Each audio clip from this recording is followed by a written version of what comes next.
با سلام خدمت دوستان. امروز اومدیم یکی از کارهای ویلا شهر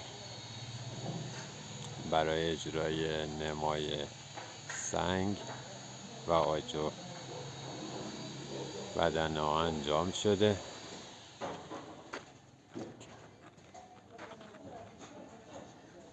تمام این بدنه‌ها انجام شده و خود نما مونده. داریم سنگش رو آماده میکنیم برای زیر سقفی ها.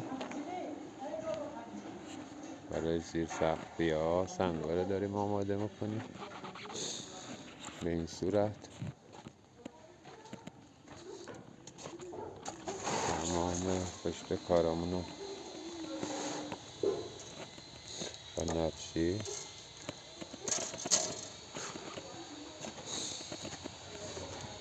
به این صورت با نقشی که جوش بدیم آماده کردیم. لبه ها رو چسب زدیم، فارسی کردیم برای انجام این نما.